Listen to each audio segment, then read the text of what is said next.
દાંતીવાડા ડેમમાંથી બનાસ નદીમાં છોડવામાં આવેલું પાણી આખરે આજે બપોરના સમયે ડીસા પહોંચી ગયું છે।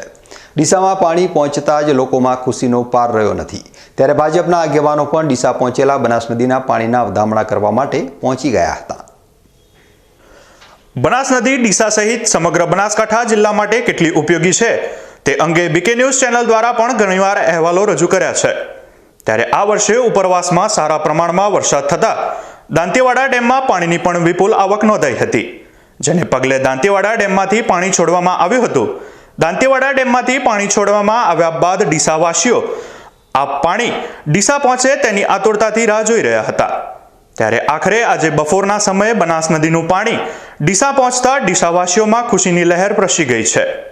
આજે બપોર બાદ બનાસ નદી સજીવન થતા ડીસાના ધારાસભ્ય પ્રવીણભાઈ માળી અને રાજ્યસભાના પૂર્વ સાંસદ દિનેશભાઈ અનાવાડિયા આખોલ પહોંચ્યા હતા અને વહેતી થયેલી બનાસ નદીના વધામણા કર્યા હતા। આજે ડીસાના લોકપ્રિય પાણીદાર ધારાસભ્ય માન્ય શ્રી પ્રવીણભાઈના નેતૃત્વમાં અહીંયા બનાસ નદીના નીરના વધામણા કરવા માટે સમગ્ર ડીસા તાલુકાના કાર્યકર્તાઓ લોકો અહીંયા સોનેશ્વર મહાદેવના મંદિર જોડે દાંતીવાડા ડેમમાંથી દરવાજા ખોલ્યા અને પાણી ડીસા સુધી પહોંચ્યું છે। ત્યારે પાણીના વધામણા કરવા માટે બધા એકત્ર થયા છે અને ખૂબ આનંદ સાથે, ખૂબ ખુશી સાથે અહીંયા તાલુકાના તમામ કાર્યકર્તાઓ, શહેરના કાર્યકર્તાઓ અને અહીંયા ગામના લોકો ખૂબ મોટા પ્રમાણમાં જોડાયા અને અહીંયા ડીસામાં બનાસ નદી એ અમારી બનાસકાંઠાની જીવાદોરી છે અને આ બનાસ નદીમાં સૌથી વધારે પાણીનું રિચાર્જ નદીના પાણીથી થતું હોય છે।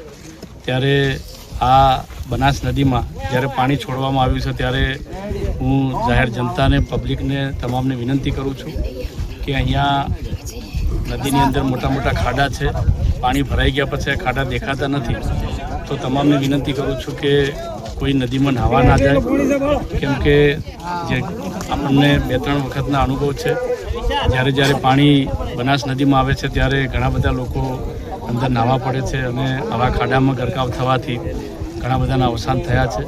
તો તમામને વિનંતી કરું છું કે કોઈ નદીમાં આ તબક્કે નાહવા ના પડે અને આ લોકમાતા બનાસ નદી આપણી પરમકૃપા પરમાત્માને પ્રાર્થના કરું કે સતત ચાલુ રહે, ઉપરવાસમાં વરસાદ થાય, ડેમ ઓવરફ્લો થાય અને આ નદી સતત 2-4-6 મહિના અથવા તો સળંગ 12 મહિના ચાલુ રહે એવી પણ ભગવાનને પ્રાર્થના કરું છું, જેથી કરીને અમારા ડીસાના અને બનાસકાંઠાના ખેડૂતોના પાણી રિચાર્જ થાય અને તળ જળવાઈ રહે અને ખેડૂતોને કોલમો ના નાખવી પડે। આ બનાસ નદી વધારેની પણ 1-2 મહિના ચાલશે તો પણ ખેડૂતોને એક પણ કોલમ નહીં નાખવી પડે અને લગભગ 30 થી 50 ફૂટ પાણીના લેવલ ઉપર આવશે એવો દર વખતનો અનુભવ છે।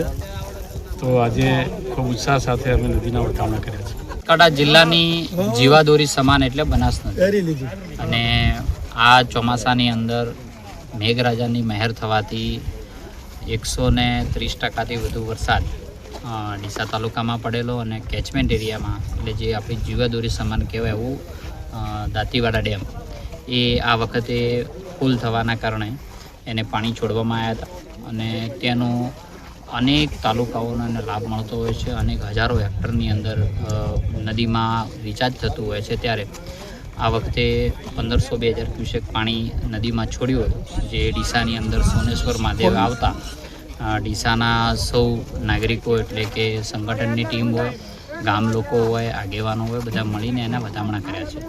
ખૂબ ઉત્સાહ સાથે આજે લોકો અહીં વધારી રહ્યા છે કે જ્યારે લોકમાતા બનાસ આપણા આંગણે આવ્યું હોય તો ખેડૂતોની જીવાદોરી સમાન કહેવાય અને આ નદી સ્વયં રિચાર્જ ઝોન કહેવાય છે। એ પાણીના લીધે ખેડૂતોના તળ પણ સારા એવા સચવાઈ રહેશે અને આજે બધા લોકો વધામણા કરી અને સમરાઈ રહ્યા છે। હું લોકોને અપીલ કરીશ કે આજે પાણીની કિંમત આપણને સમજાઈ રહી છે, પાણી જે રીતે ઊંડા જઈ રહ્યા છે એ વધુમાં વધુ લોકો જે એક નદી જો આવાથી આટલું બધું જો રિચાર્જ થતું હોય તો અનેક કુદરતનો જે વરસાદ છે એને આપણે સીધા પોતાના ખેતરનું પાણી ખેતરમાં રાખીએ અને એને સંગ્રહ કરીએ એવી વિનંતી કરું છું। બનાસ નદી સજીવન થતા ચોક્કસ ખુશીનો માહોલ છે। સજીવન થયેલી બનાસ નદીનું સ્વાગત કરવા, નિહાળવા માટે જતા લોકો ઘણીવાર બેદરકાર બની જાય છે અને નદીમાં નહાવા પડતા હોય છે અને આ નદીમાં રેતી ચોરી કરતા તત્વો દ્વારા ખોદવામાં આવેલા ઊંડા ખાડાઓમાં ગરકાવ થઈ જતા જીવ ગુમાવે છે।